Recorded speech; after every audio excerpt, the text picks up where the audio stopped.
Oh, great. There are so many people. Hello, everyone.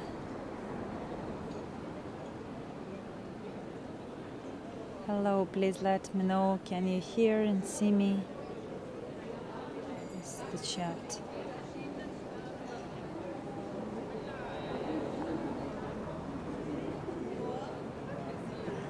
Hello, everyone. We will start in 5 minutes.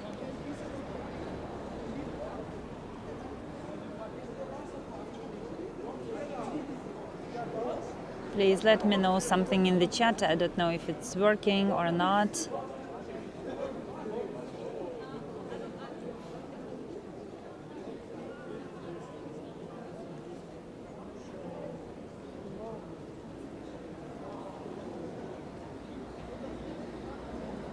Oh, hello, Marilyn is writing. Cindy, hi everyone. Hi Diana, great, great. Whew, I will show you now. Standing. Hello everyone. I can't believe like I'm really traveling guide because just a few moments ago I was in France, then I was for a couple of hours back then to Prague, and now I'm in Vienna. I even didn't have the time to pack again my suitcase, but that was fine. I just took it and traveled here. It's becoming cold. It was warmer yesterday, but it was raining. I'm glad. Oh, great that the picture is clear. Everything is great. Thank you, Laura. Thank you, Judy. Thank you. We still have 5 minutes to chat with you about the weather and about these beautiful balls. Vienna is insanely beautifully decorated, and today I'm going to show it to you. We're going quite late tour today because I decided to make it on purpose. The city is full of visitors, the city is full of tourists. It's not easy even to walk along the streets and along this market places, Christmas markets. And I visited a lot of Christmas markets, made the videos. Hopefully I will someday post them. It's Christmas time and I need to post them now, but a couple of days I will be showing to you this beautiful place, and then at home probably I will make this video so you will be able to see the what people are selling, buying, what is the atmosphere in the Christmas markets. But also I will be taking you to the Christmas markets tomorrow and the day after tomorrow. And today I will tell you what we are going to do in a couple of moments. We still have 1 minute before we start our tour. I like the fact that I live in the city center, and I'm staying in the hostel, not in a hotel. There are 4 people with me, but it's not far away from the city center. I don't have to use the public transport. I don't have to walk for a long time. It just will take me 8 minutes to go to my place where I sleep. So I think that when you are staying somewhere in the city center, that means a lot for the traveler. Greetings everyone, great that you have joined. We have 20 wonderful people on board and we are beginning our walk. Welcome everyone. My name is Olga and I am a traveling Ukrainian tour guide, showing you beautiful Europe and showing you Ukraine when I have the opportunity to go back home. And today I am streaming from beautiful Vienna. You know that the city is absolutely amazingly decorated during the Christmas time. And today's tour will be about these huge decorations. The local time is 9 p.m. and I'm going to walk with you along the streets and to show you this huge illuminations, because it's a little bit like less people than during the 7 p.m., 6 p.m. when everything is just blocked. It's not possible to come and to make pictures of these balls and all of the other stuff. Today's tour will not be full of historical facts and architecture. I will be telling you about amusement facts from the life of Sisi. This is Princess Elizabeth. She was the wife of Franz Joseph, the famous emperor who was ruling here. And the life of, I will be telling you the interesting tidbits from the life of the Habsburgs. I will tell you the story about Ukrainian who saved Vienna from Turks, and we will walk, but most of all be prepared to be dazzled by these amazing lights. I will walk with you along the most beautifully decorated streets of Vienna, and we will focus on illuminations, but also I will show you St. Stephen's Cathedral and the market around it, but probably the market will be over. And this is my plan, actually. Tomorrow I am showing you the open market, and today I'm showing you the closed market, but with these beautiful illuminations without people. Thank you for buying me coffees. This is a completely free tour, but you helped me to survive, you helped me to travel, to buy my tickets, to pay for my hostel, and to show you that amazing lights. Let's go. Let's go, let's go, let's go. Are you excited, my dear travelers? I'm very much excited to new city. I'm for the first time as you are. So you see this street, I'm not even beginning it from that way. It has the huge heavy balls hanging from above, and they are really huge. I think in diameter they are about 3 meters. So they are very heavy, very big and very bright. Vienna is absolutely beautifully decorated. While I will be walking, you need coffee to survive. Yes, I need coffee to survive, Wayne. I need coffees to pay for my rent and to pay for my food. This is how I live now. Some guides can rely on in-person tours, on physical, like it's not COVID time. The tourism is back everywhere, and just in Ukraine we have the drones and the rockets. So I'm taking you to one of the most beautifully decorated places on earth now. I'm moving towards the St. Stephen's Cathedral, and you will see how it is beautifully illuminated at night, and I hope that there will be a little bit less people, because just an hour ago it wasn't possible even to come closer. So many people are around it. So this tour will be about this dazzling lights. I will just tell you what is my plan. I am going to show you tomorrow the classical tour about St. Stephen's Cathedral. We will delve into the history, and I will walk with you to the Christmas market, along the Christmas will be open. I hope that I will move the people around me, and then I will take you to Hofburg Palace, the palace from where the dynasty of Habsburgs were ruling, Maria Theresa, Franz Joseph, Sisi, and all these famous people. And we will finish on Maria Theresa Platz with the Christmas market. This will be tomorrow. And today we will, and the day after tomorrow, I'm taking you to the biggest market in Austria. And this is the oldest market in Germany, this huge market in front of the city hall. So the tours tomorrow and the day after tomorrow will be full with Christmas markets. Today I wanted to show you something without Christmas markets. Hopefully you will like it. Please let me know. Please let me know. Oh, my horses, favorite horses. They didn't allow the horses to use this exciting rights, because like the horses are the animals and you have to protect them. And here there are hundreds of them all around St. Stephen's Cathedral.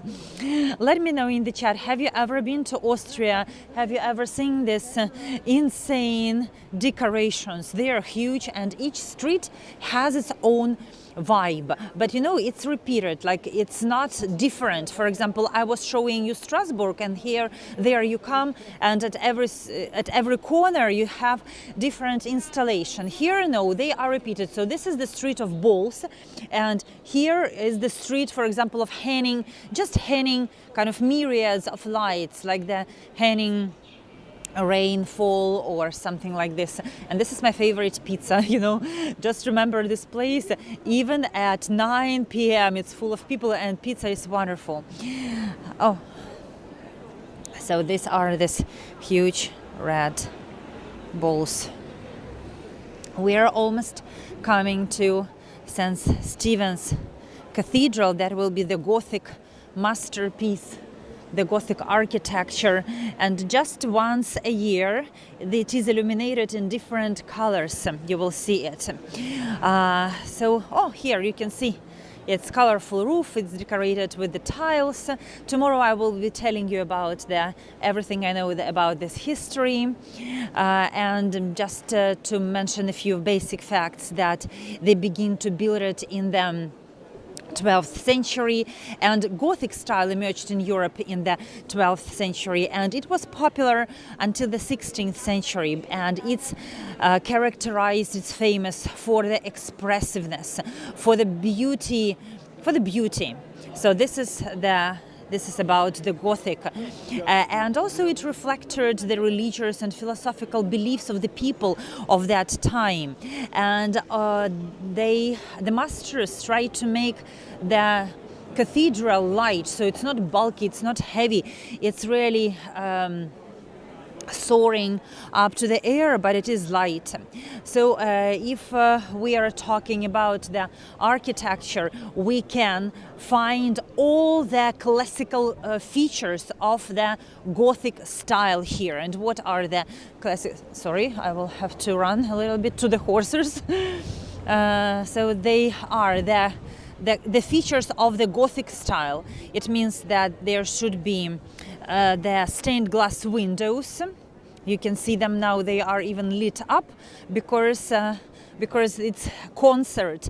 I was walking around, look at this row of horses, can you count them? When I was telling you that there are hundreds of horses, I wasn't joking. There are really not, of course, hundreds and thousands, but I think 10 or 15 for sure. And they are all go up around the cathedral. And what do you think it is? Why it is the wet floor below the horses? How do you think? What is happening? You are right. The horses are alive. It's their urine. And I can't describe to you the smell here. It's not the lilac tour in Kyiv, where I wanted to transcend the smell to you. Now I don't want to do so. You know, by the way, these are fiacre, and they became like these carriages. They originated in France, but they became popular here in Vienna. And when Princess Sisi was living here, and she was the wife of Franz Joseph, who ruled here for 56 years, and people loved him and called him kind and old emperor. So she liked to ride the horses. That was her passion. And at the age of 40, she fell from the horse, and then the doctors didn't allow her to ride anymore. But she hated riding in the carriages, and her servants wanted her to ride in the carriages. They didn't want to walk, but Sisi was walking every day to the neighboring forest, because she just wanted to to walk instead of riding. So the horses are ubiquitous here. In Hofburg, there are also a lot of carriages. They are called fiaker, horse, and let's go around St. Stephen's Cathedral. Thing grandiose. So we told about I told you about the features. So we have here stained glass windows. We have this lancet, kind of lancet elements. It's very slender and it's reaching the sky. So it creates the impression of a very light building. They began to build it in the 12th century, finished in 100 years. They have the carvings, wood carvings, and also carvings on the stone. Narrow windows that form these sharp elements, and thanks to them stained glass windows, the light is coming into the building and fills it with a beautiful, colorful glow. So these are all Gothic elements, and they are all present in the St. Stephen's Cathedral. And in front of the entrance, as in Czech Republic, you see the guard and you can see the saints, apostles. But there is interesting fact that you can see the battles between the angels and the demons, and they symbolize the confrontation of the evil and the good here. What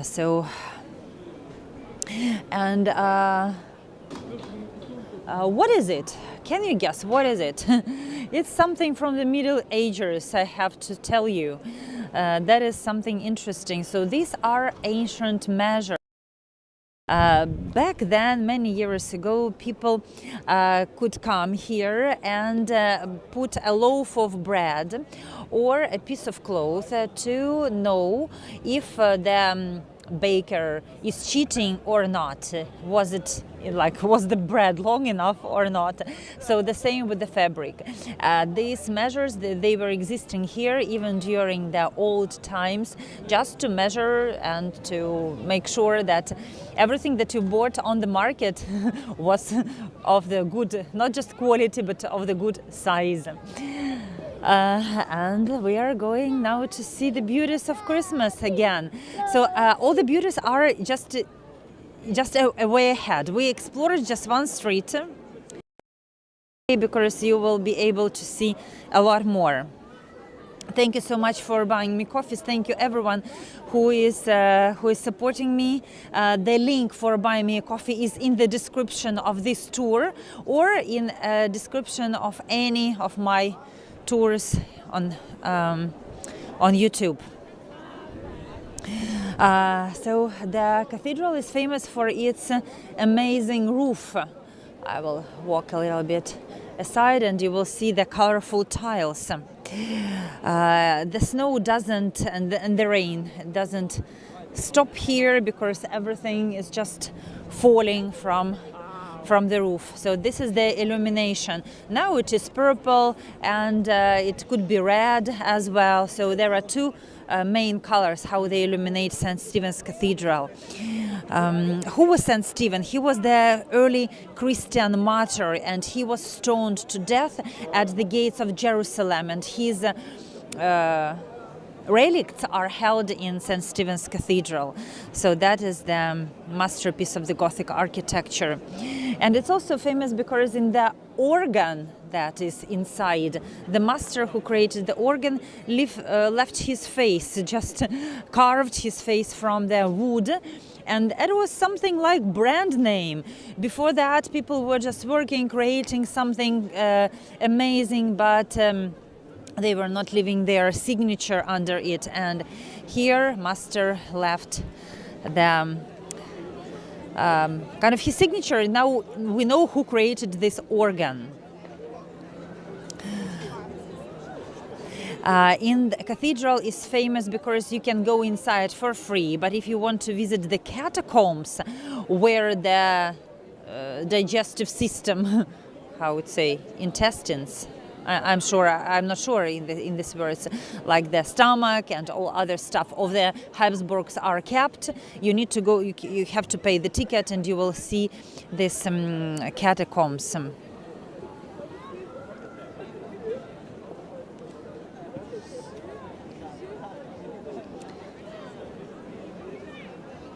So this is how the Gothic cathedrals look like. They are showing the aspiration for heaven. They are designed to bring people closer to the heaven, because people can like look in the sky and see God, and it's perfect. So it symbolizes the divine light, and there is a lot of symbolism in the decorations of the church, because everything is decorated with the scenes of the Bible and of the mythology.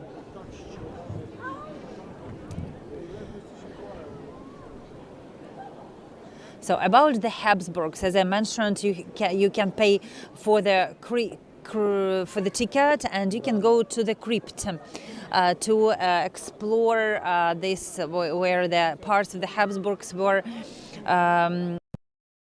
And it's an interesting tradition. So when the emperor died, they would cut his heart, and they put cards in the special silver vessels and took them to the St. Augustine Church. It's close to Hofburg.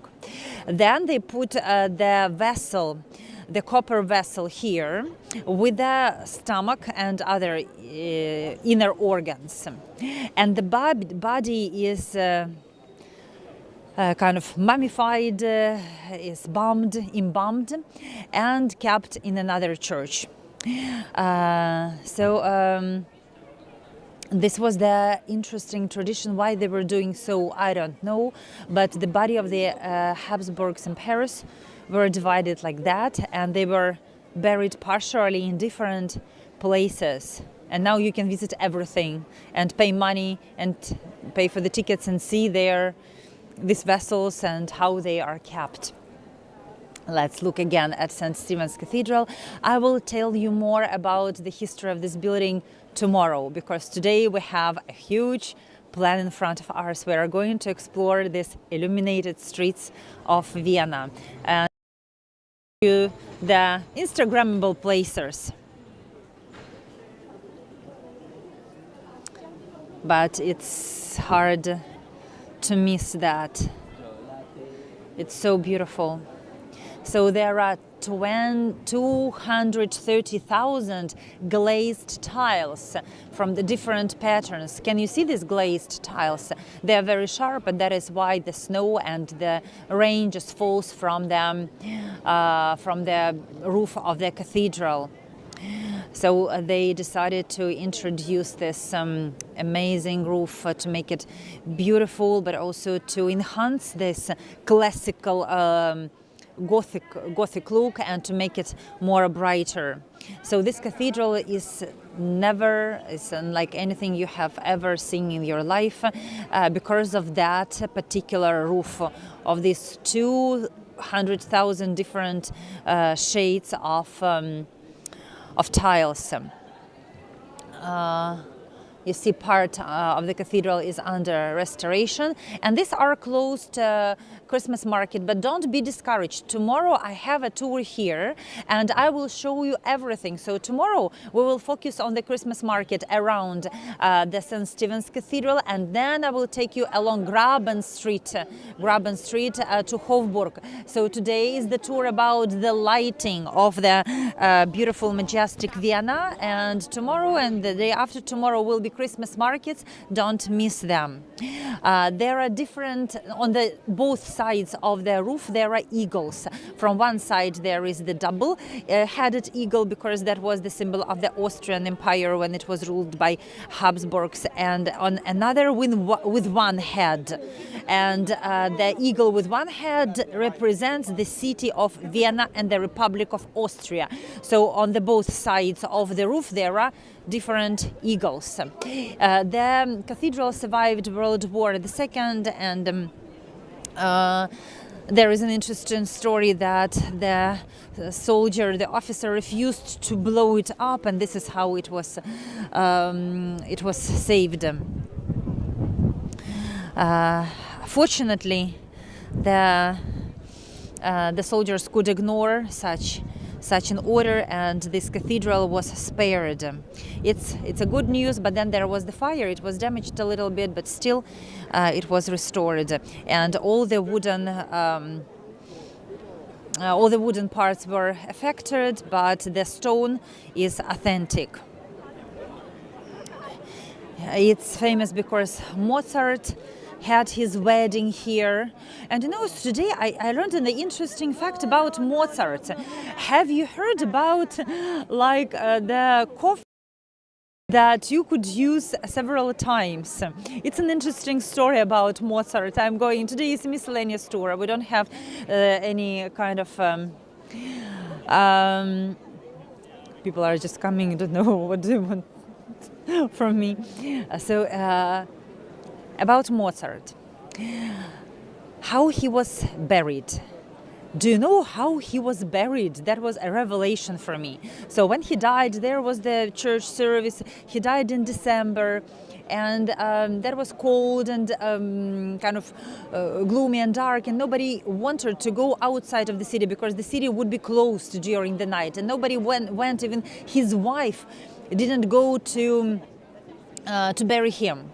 And they buried Mozart in the collective coffin. But what does it mean? It's a coffin that opens, and there are bodies are just throwing, people would throw the bodies through this coffin, and there was no bottom, no bottom. So it was used for multiple number of people. It was like camouflage, like the fake coffin. So there is a coffin, and they throw the person, and it drops on the bottom of the pit, and then they open the coffin again and throw another person, and it was used a multiple number of times. So he was born in the collective grave. I knew about that, but I have never heard about these coffins that opened and they were without bottom. That is an interesting fact about Mozart and about Vienna. That was the difficult times, and he didn't have a lot of money when he died.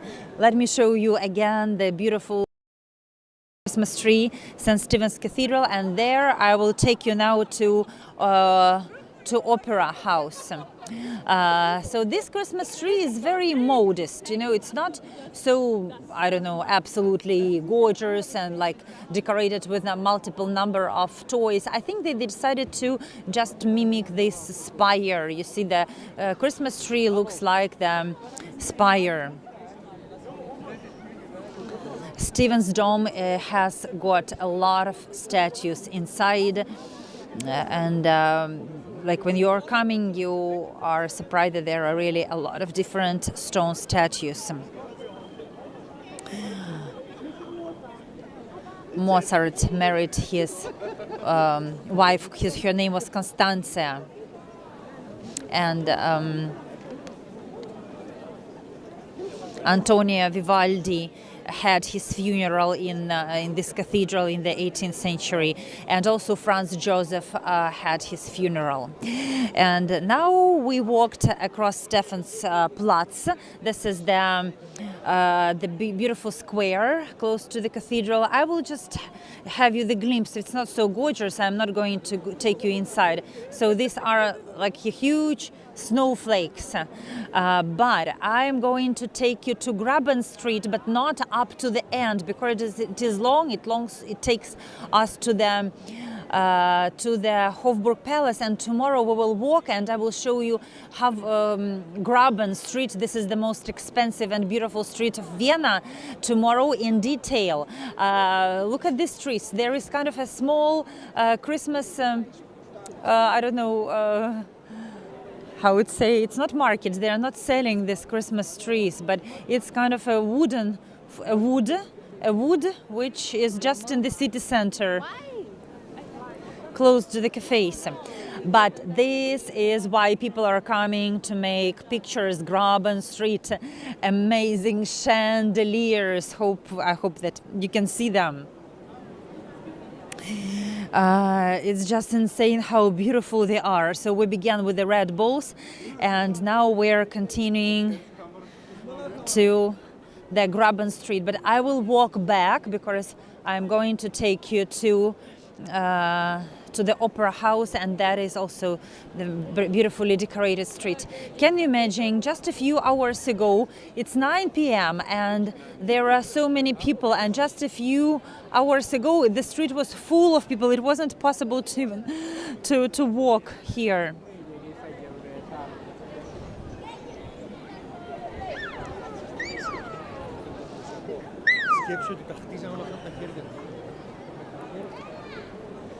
It's so light that they don't need any other illumination. So this is the iconic, huge chandeliers of Vienna. They are not covered. In Strasbourg they have chandeliers much smaller than these ones, but they covered them with the boxes, like they put them in the boxes to protect them from the snow, from the rain. No, here if you are wearing your most beautiful dress like a lady, you know, it's raining, it's snowing, but she's walking on high heels with a beautiful makeup and hairstyle, and these chandeliers as well. It's a huge long street of these chandeliers. We will walk tomorrow up to the end, and today I just wanted to share a glimpse with you. So that is the street that symbolizes the proud spirit of Vienna.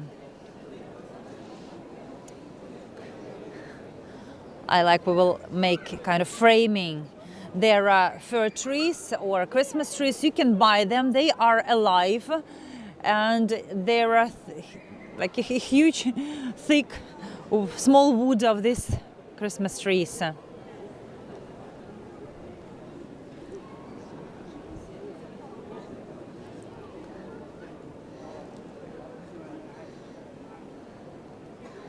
The buildings here are insanely beautiful.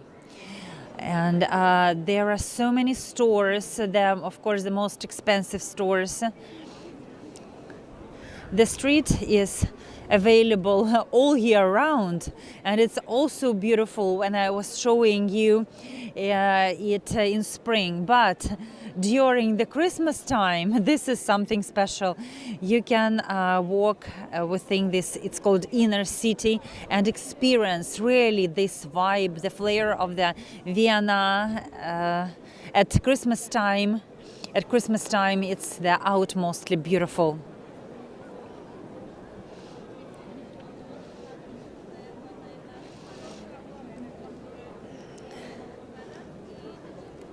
So I will not walk up to the end, and we will walk tomorrow. I will just finish at this column, and we will walk to the other direction, because I'm going to show you the huge installations on the buildings.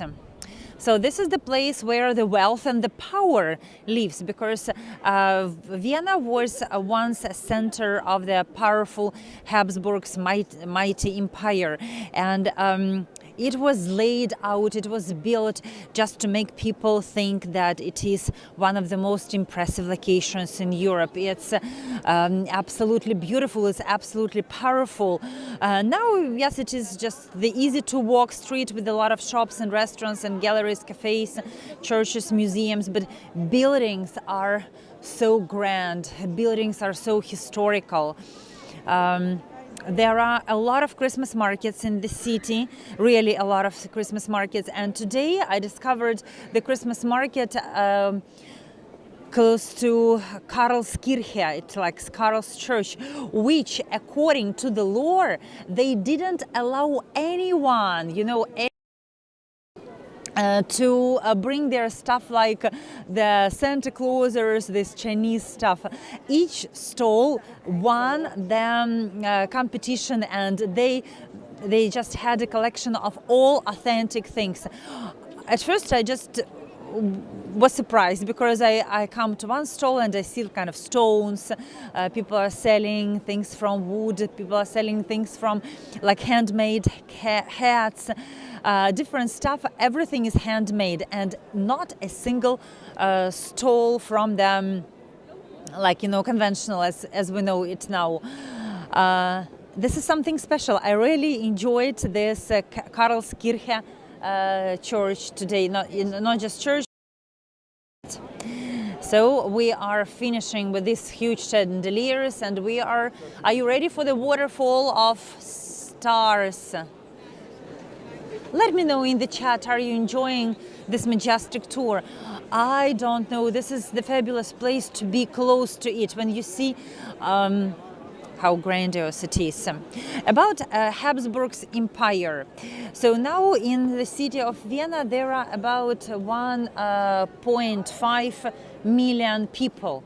But the city was even bigger when Franz Joseph, for example, was ruling it. So I'm telling Franz Joseph because he's for me one of the most famous emperors, along with Maria Theresa.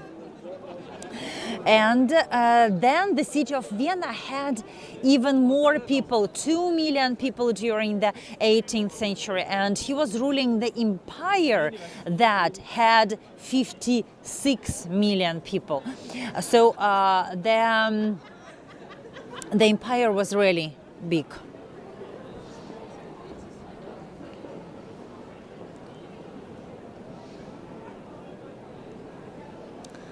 Look at this, statues on the buildings. It's not a surprise, like in Vienna there are everywhere the statues. Tomorrow we will visit Hofburg, and I will tell you more about this imperial past of Vienna. Let me take you to the elegant street. You see this waterfalls of the snowflakes and myriads of the lights. So the street is very long, and it will go up to the opera house. And along this street there are the beautiful light installations. So now we will see something unique that I will not be showing you, not tomorrow, not the day after tomorrow. Let's say goodbye to this Stephansplatz, like the square of St. Stephen, and we are going towards the opera house. This is the kind of continuation of that Porsche street, and other famous brands are here. People are walking and just spending money here. Like many years ago, people were also spending money, but I could say that there were different periods of time, and when the fall of empire was close, then the situation changed. For example, when I'm speaking about the money, I started to tell you about Franz Joseph. Of course, you know the famous princess. She was the Queen of France, Marie Antoinette. She was killed during the French Revolution, and she was also the sister of Franz Joseph.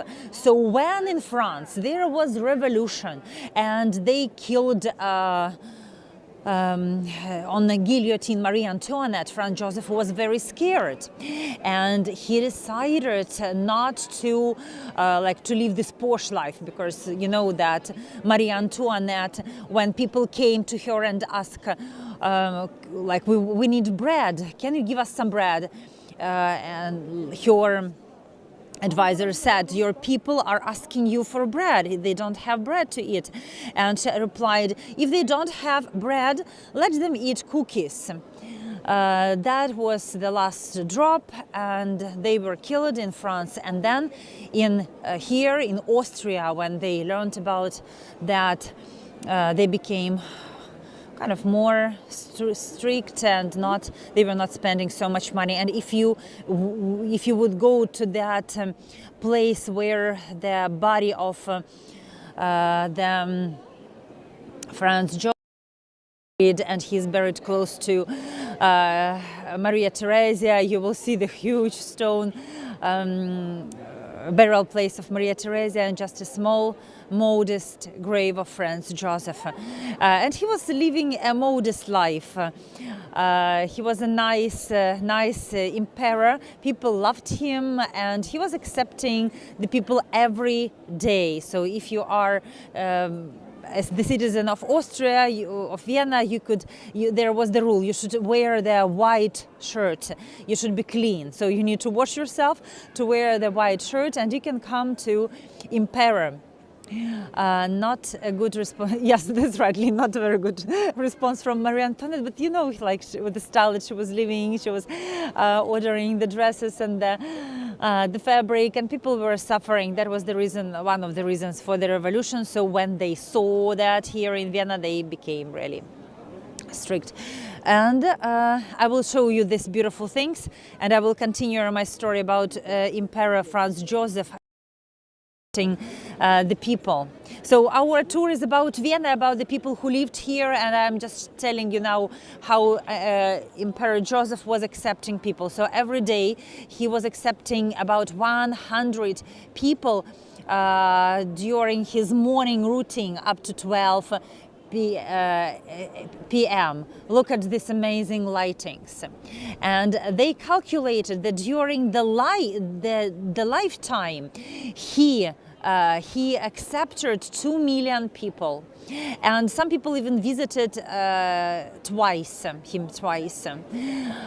This is one of the stunning installations that I want to share with you. It's like you see the fancy gingerbreads. That is a fancy cafe, confectionery. So the things where you can buy the gingerbreads. I don't know even how much they cost. Probably a fortune. Mozart shop, like the sweets. Look at these huge chandeliers. It wasn't true that she said let them eat cake. Yes, Wayne, probably it wasn't like that. It wasn't that true, but that was said so many times in the books. So probably that just reflected your way of living. And if we look at the historical facts, it might not be true. You are right. But definitely she was showing with your behavior that way. There are many things that I can tell you about this revolution. For example, the Franz Joseph and Sisi, they had 4 kids, one son, Prince Rudolf, and 3 daughters. And one of the daughters even later got married with the person who supported this kind of reforms. I don't remember how they were called. How do you like these installations? So this is one of the most beautiful things that I have for you today. We will continue walking along the street up to the opera, and we still have a lot of lights. I'm just happy that they closed the Christmas market, but they don't turn off the lights on these trees, on the streets. And it's a little bit different, you know. I have a little bit different feeling, not the way that I felt during the Strasbourg tour. During Strasbourg, I felt like I am walking in my dream. Here, I feel like I am not dressed for the when you're walking in the streets like this with these huge chandeliers, you want to wear something exquisite, beautiful. Some people are walking even like wearing shoes and walking on the hills. Probably they walked to the opera, who knows? And that is why they don't have to be like warm, like a tour guide who is making a tour. but the feeling is that you have to be dressed smart, and the people look beautiful. You can smell perfume, so everything is pristine, very clean. And let me show you again these beautiful streets. I'm taking you to the opera. Probably we will finish near Albertina, but I'm not sure. We will look how it goes, and probably I will tell you more stories. More stories now. So the lifestyle of Princess Sisi, who was very famous here, but she became famous because she was killed during at the age of 61. The person who wanted to kill someone else, like he was against monarchy, so he was planning the other murder, but that person, like that guy, didn't show up, and he just didn't want to waste his time and energy, and he killed Princess Empress Sisi.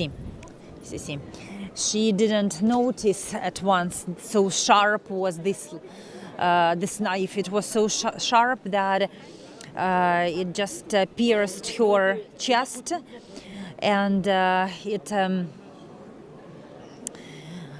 pierced her heart. That is why when they opened her dress, her corset, she died in a few hours. But at first she even didn't notice that, and she thought that someone would wanted to pick up her purse. And someone was just pushing her in the crowd, so she picked up her bag and continued walking, and then discovered and she died at the age of 61. But she was a very eccentric person. Franz Joseph created the whole image, whole cult around her persona, and it's still living even now. So when people would come to him, they would give the picture with his wife. And she had the image that she was having a lot of trouble with her mother-in-law, that mother-in-law didn't like her, because when her first daughter Sophia was born, she was traveling a lot, and she took her daughter Sophia with her when she was traveling, and she died. She got sick and died, and since the time, the mother of Franz Joseph would take all the kids from her, and she was immersing herself into the world of fitness, which was very strange back then. So she was training a lot. She had the first training kind of fitness special devices, and she was spending 2 hours every day doing her fitness, and that was very unusual for that time. And she was a special diet. It was the liquid diet. So now it's, if you want to be very beautiful, just note that. What do you have to eat? You don't have to eat anything. You can drink veal broth, milk, and juice. That was her diet. She was very slim, and now, like, you can find here the recipes that Princess Sisi left after her. Like, people are telling what diet she was sticking to and trying to repeat it, because even at the age of 60, her waist was 57 centimeters, and she looked like a young lady. And every evening she was making a mask from the raw meat, and then she would cover that mask with the raw meat with a piece of skin. I feel like I need the mask. Like, I really feel that the skin is very dry. I am tired. I don't have enough sleep. But why is that? Probably there is a lot of protein inside the meat, and that is why That is why she was making this mask of raw with the raw meat. Next stop, beautiful, that I'm going to show to you. Here is the beautiful balcony, and on this balcony usually the band is singing. It is late at night. You see the band is smoking, not singing, but still very, very beautiful.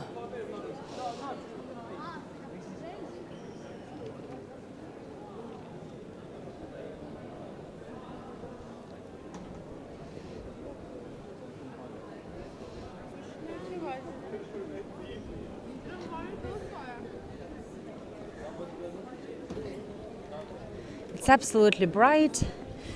I feel like it's safe walking here.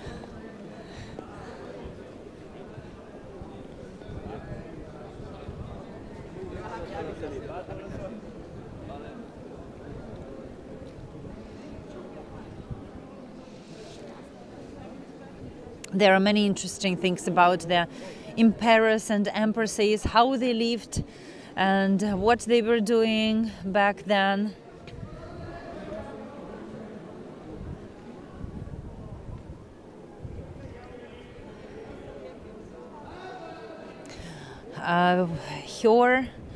Her lifestyle, she liked traveling, and her lifestyle was associated with traveling. Franz Joseph, some people say that she was sick with tuberculosis. Some people were saying that she was pretending that she was sick with tuberculosis because she wanted to go back to the warm countries. Who knows that?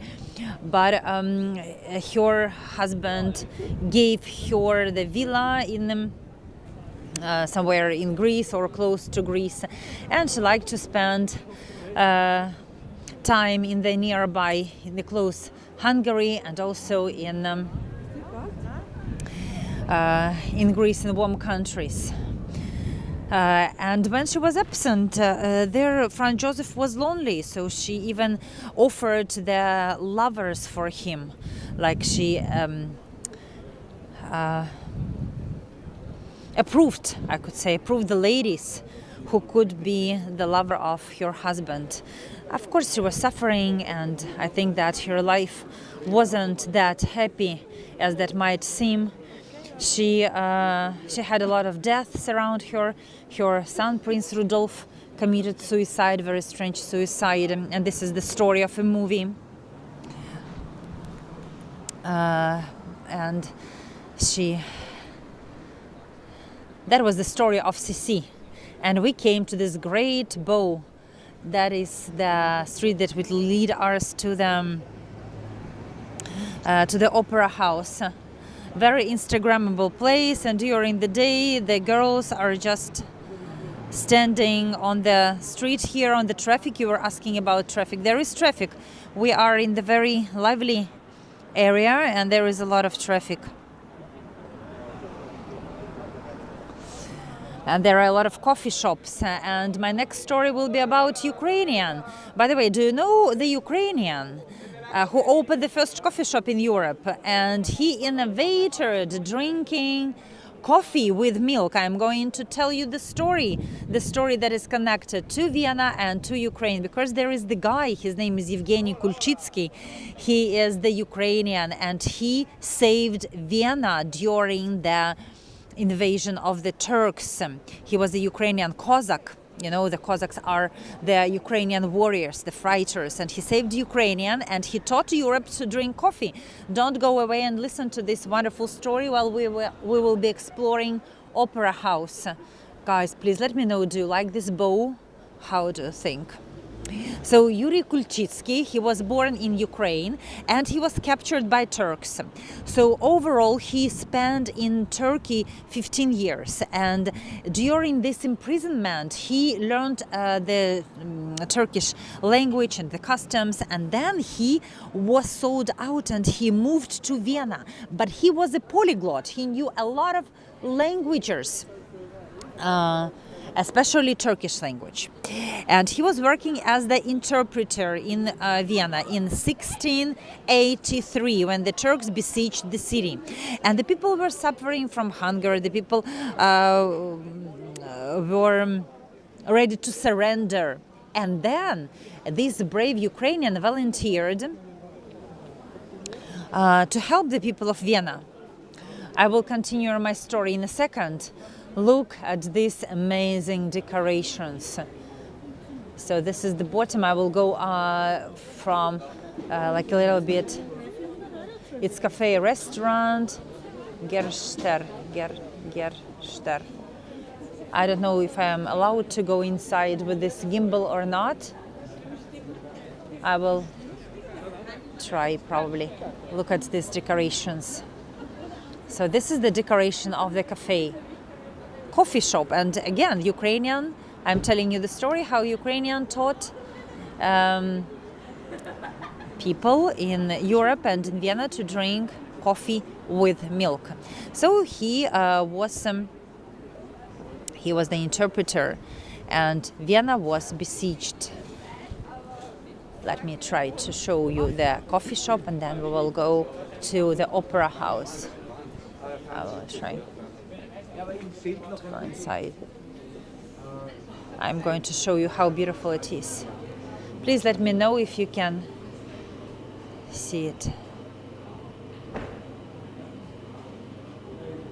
It's very fancy. So if you go on the upper floor, you will see cute small tables and velvet small chairs. Fancy cafe.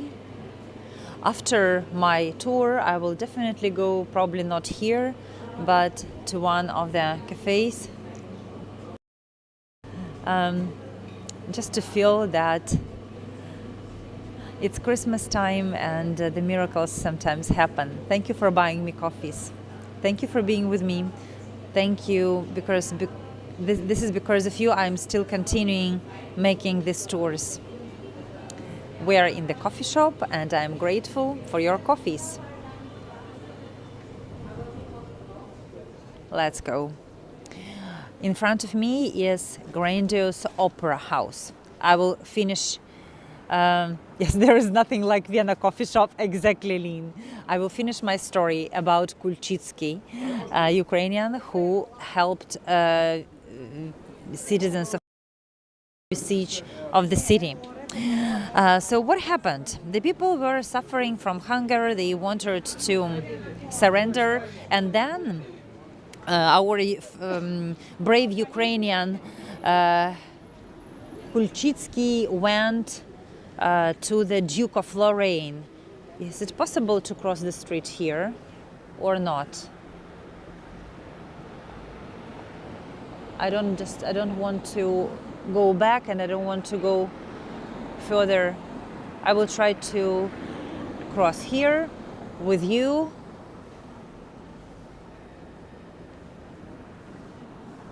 One, two, three. Here I am close to the opera. So he went to the Duke Lorraine, and they made a plan.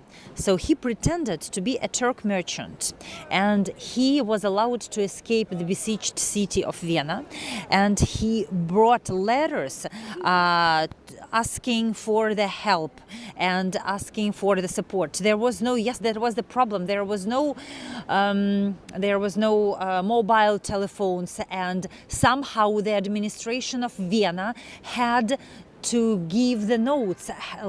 They have to let their allies know that they need help, they need support.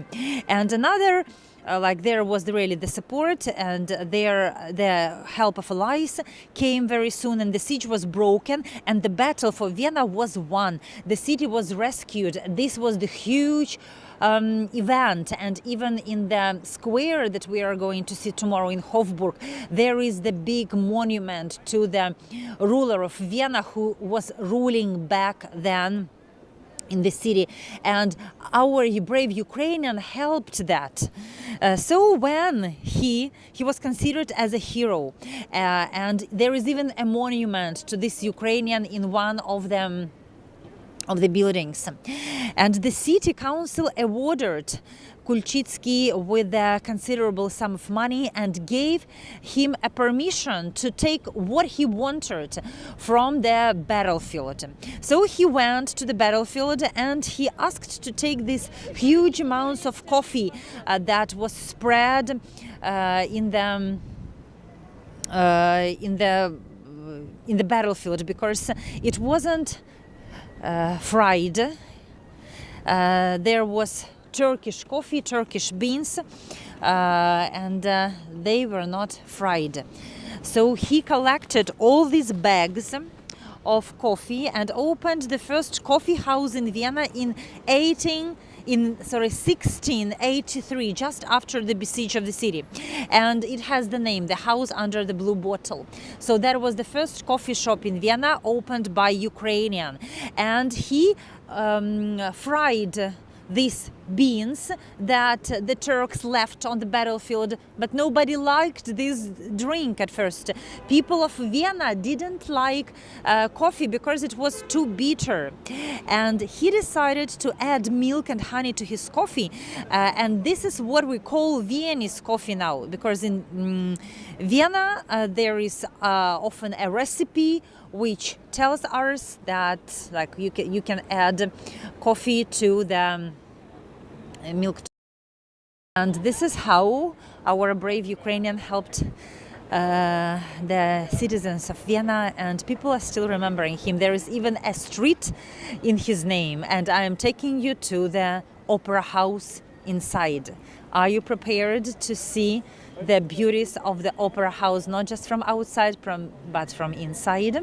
I will not be loud there, and I don't know if it's open or not, because it is already 10. Yes, it is open. Let's go inside opera house. I have a lot of things for you today. Thank you so much for buying me coffees. I'm very, very grateful for all your Christmas presents. I consider them as Christmas presents.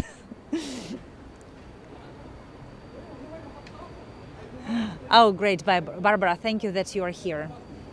We are inside Opera House in Vienna.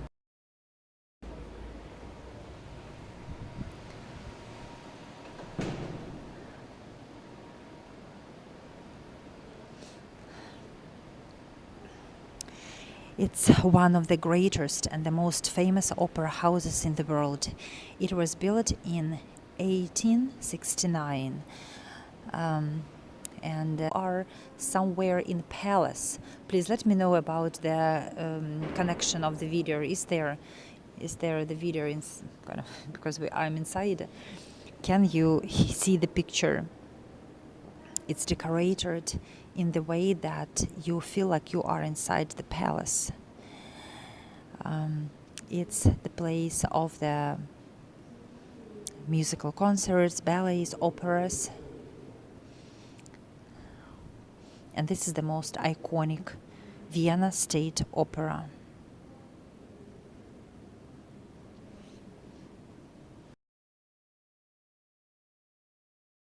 One of the busiest operas. It's okay. I see that it is not good. I will leave it.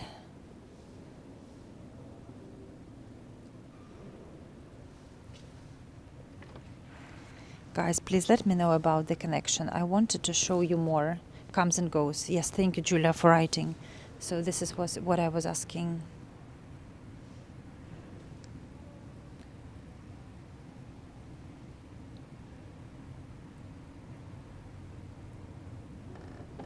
So I will leave probably. Guys, I hope that you were able to see inside. I will take you around the opera house. So it can not accommodate, just house, let's say, 2,000 people. And it's one of the biggest opera houses in the world. It's very rich, very richly decorated, but at first people didn't like it. They even called it something like the tram station because it didn't had the staircase. They wanted, like the famous people of Vienna, they wanted to have the opera house with a big staircase, so they could walk along the staircase up above the building, like for example in Cannes festival, and show their dresses and their attires. But there is no grandiose staircase. It's beautiful, but it's famous now for its standing room tickets. I mean that if you are a visitor, you can pay just €3 and you will be allowed to stay here, and you will be allowed to see the performance. And it will not cost you a lot of money, but you have to stay here and to wait for this opportunity. There is a huge line of people who wanted also this cheap tickets, but still you can have the opportunity just for €3 to see the beautiful interior. This is kind of reduced price tickets. And it's also famous because inside they have the collection of costumes.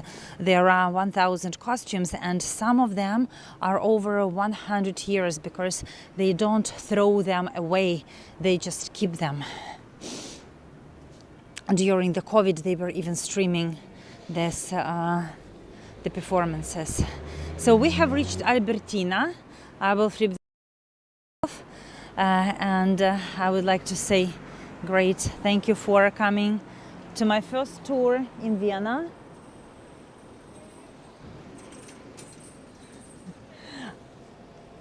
Just a second, I will find the better place to say my goodbyes. I will come to Albertina top, to that famous gallery that still has the painting of Albrecht Dürer and his famous hair. You remember that small hair that is painted in the watercolors, so it's kept in Albertina. And that palace belonged to the favorite daughter of Maria Theresia. Her name was Marie Christina, and she was born in the same day as her mother. So that is why her mother loved her so much. Let me take you closer to Albertina and show you the opera house from the distance. It will be even more beautiful. So I have 2 more tours planned tomorrow. Please don't miss it. We will walk around St. Stephen's Cathedral when the market is working. And then I'm taking you through the Graben Street with this huge bell chandeliers to Hofburg, to the palace, and we will walk there by night. It's also beautifully illuminated at night. And the next tour will be about the biggest Christmas market in Austria.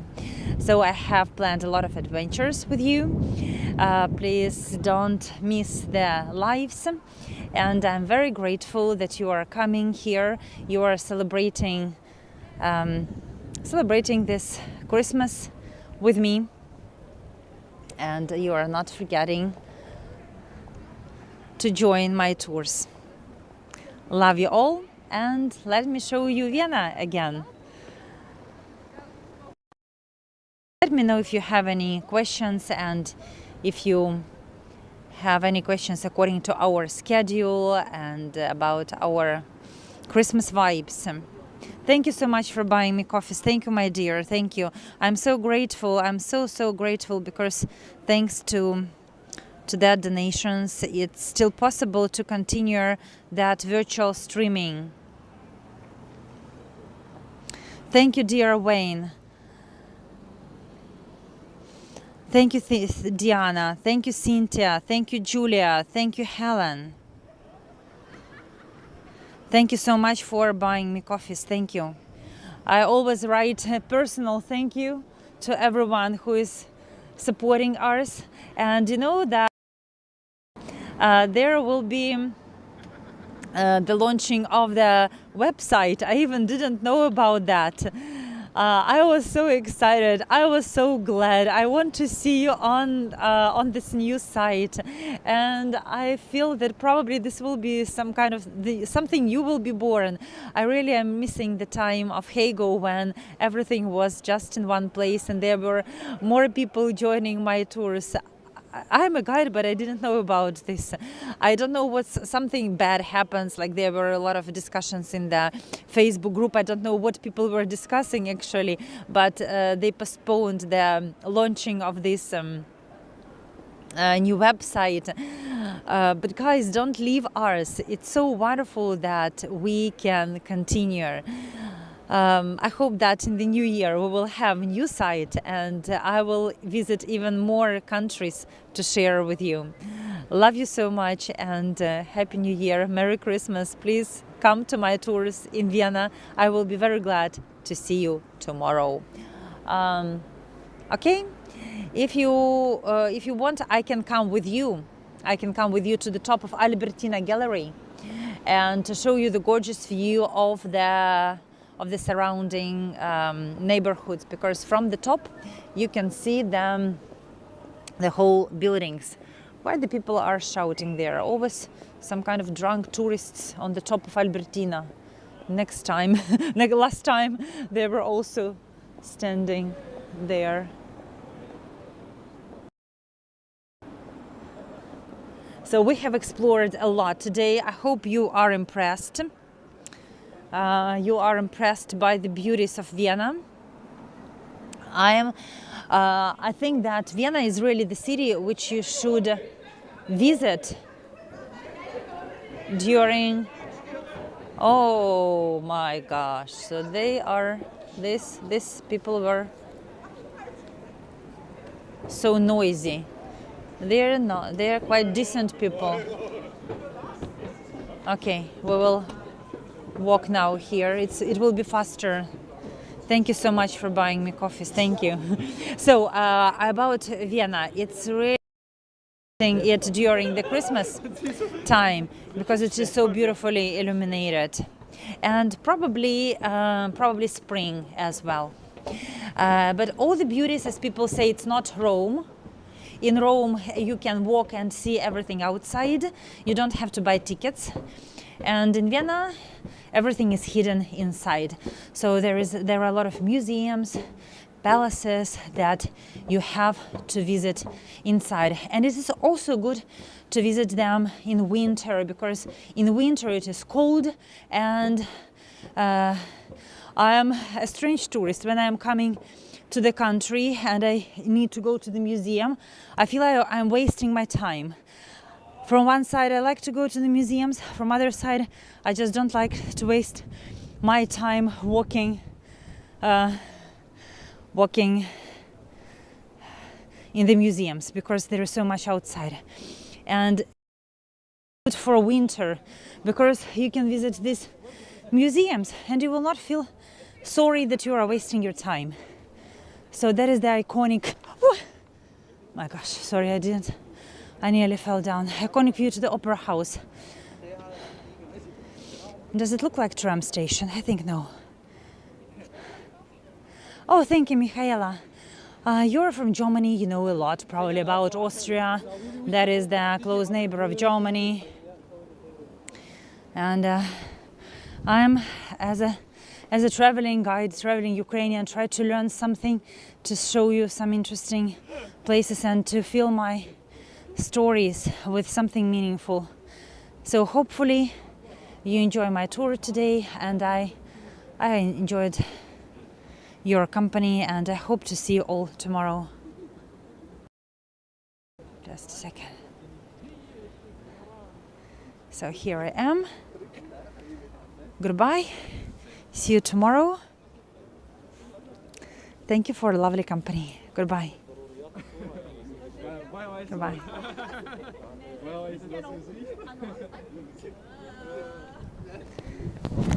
Thank you so much to everyone who is supporting me. Goodbye. See you tomorrow.